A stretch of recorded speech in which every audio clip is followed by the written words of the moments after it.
attendu et qui a plutôt été bien maîtrisé de votre part. Quelle analyse Bien vous en attendu. Disons que à la 9e journée, faites? c'était un match entre le premier du moment et le second du moment qui était invaincu. Donc c'est ça qui a fait une grande attente. Nous, comment on a abordé le match? Tu as vu qu'on a modifié des choses sur le plan stratégique sans ballon.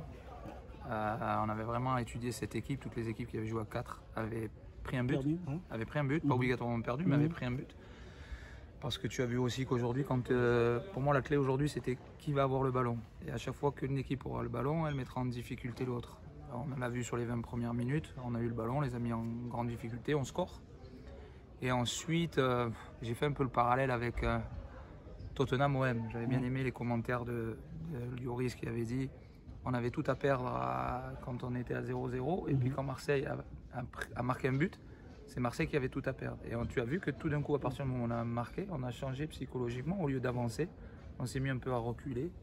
Ils sont venus un peu plus en pression, puisque eux, ils n'avaient vraiment plus rien à perdre. Et on a perdu un peu le fil de ce qu'on voulait faire avec le ballon, ce qui a engendré plusieurs situations de leur part. Après, à la mi-temps, la remédiation a été sur quoi?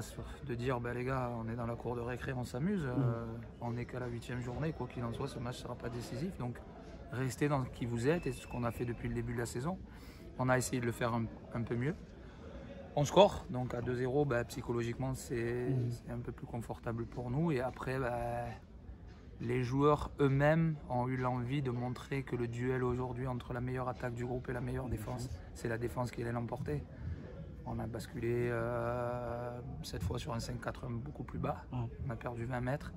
On a essayé de laisser rien entre nos lignes et je trouve que les joueurs sont restés assez sereins sur ça. Et derrière, je pense que si on est un peu plus lucide, on a 2-3 situations pour faire un peu plus mal. Donc c'est quand même un match avec 17 nouveaux au mois de novembre que je trouve bien maîtrisé de la part de mes joueurs, que ce soit sur le plan tactique, émotionnel. Voilà, donc c'est dans la construction de ce qu'on veut faire. On avait un temps de passage un peu loupe, voilà, contre une équipe qui, depuis le début de la saison, quand même, est très performante. Donc félicitations à mes joueurs, à tout mon groupe, puisque si tu as vu, on avait modifié un peu aussi le banc sur certains joueurs. Guillaume Audru, Loïc Soka était parti avec la réserve et on a fait venir le petit Faisal qui n'était pas venu encore avec nous.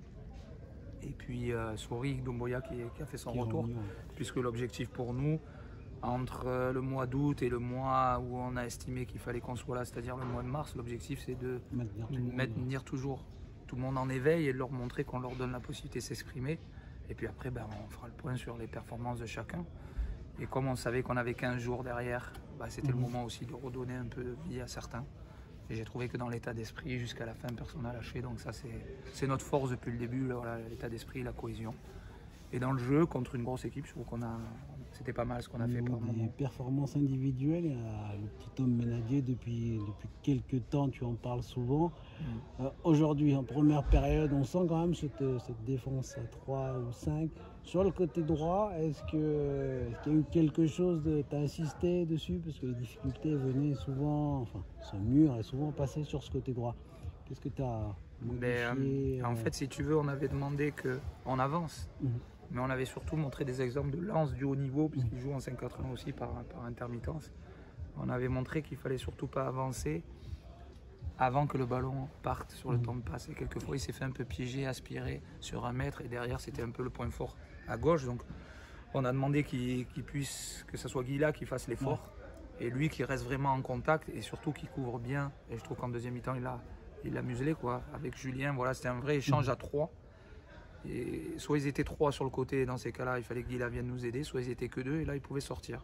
Je trouve qu'il a bien modifié les choses, et puis après, c'est un jeune qui découvre le niveau. Nous, on n'a pas peur de le mettre sur un match quand même où, comme tu dis, c'est le match un peu du haut niveau de la N2, et il progresse, quoi. En tout cas, il a une faculté de répétition des efforts au-dessus de la moyenne, donc voilà, nous, ça fait partie de l'ensemble du groupe, et on voit que ça soit lui, Mohamed Sakou. On n'a pas peur de mettre ces jeunes sur un match en jeu, quoi. Dans les temps de passage, maintenant vous allez être promu tout seul. C'est un peu pas la saison, vous avez l'équipe à battre. Est-ce que ça change la physionomie des futurs matchs, la façon dont vous allez rentrer dans ces matchs-là, être attendu maintenant? Bah oui, si tu me poses la question à moi, tu me dis est-ce que tu voulais être si tôt premier, je te répondrai par expérience, puisque mes montées, j'ai toujours été un peu derrière et c'est à la fin où je suis arrivé. Bon, ben là, on a une chose à maîtriser qui est différente. Nous, on s'est fixé un fil rouge qui est plus ou moins 6 points, qui nous semble être le lieu géographique où il faut être au mois de mars. Voilà. Donc pour l'instant, on n'a pas de déficit de points, au contraire, on a un peu des points, mais on sait pertinemment qu'on aura, par expérience, une période où ça sera plus difficile. Bah, on aura un peu quelques points peut-être d'avance qui nous permettra de ne pas être dans une position plus délicate si on avait un peu déjà du retard. Donc non, écoute, tu vois, aujourd'hui on a parlé de plaisir, éclatez-vous, vous êtes dans la cour de récré, les 6e 3 qui jouent contre les 6e 6, c'est un match un peu à enjeu, c'est les 2 6e qui gagnent les récrés. Enfin voilà, nous on veut que ça soit beaucoup de plaisir et puis on aura le temps, si on fait partie des équipes qui postulent au sprint final, ben là l'enjeu commence à peut-être quelquefois prendre le dessus, mais là c'est pas le moment, quoi. Voilà, pour l'instant on construit un projet ici qu'on espère à moyen terme. Voilà, bon, si les temps de passage sont bons pour l'instant, ben on le prend avec grand plaisir, mais on est lucide et on a beaucoup d'humilité sur ce qu'est le foot, parce qu'on sait que ça va très très vite. Voilà. Donc là on a 15 jours, les joueurs, on a la récompense, c'est qu'on jouera en amical vendredi à 15h à Saint-Etienne. Donc ça c'est une petite récompense et le lendemain on fera la réserve de Lyon. Donc chacun va jouer un peu 45 avant d'aller dans un endroit difficile que Chamalières, sur ce synthétique, dans une équipe qui sait bien défendre. Donc voilà, les temps de passage sont bons, oui, puisqu'aujourd'hui on est à 19 points, ce qui correspond à peu près à un peu plus de 60 points si on devait faire le calcul jusqu'au bout. Donc les temps de passage sont bons, meilleure défense, on ne doit pas être loin de se rapprocher de Saumur en attaque. Donc félicitations surtout à ce groupe de mecs qui pour l'instant comprend que la star c'est l'équipe. Saint-Etienne, c'est les pros? Ouais.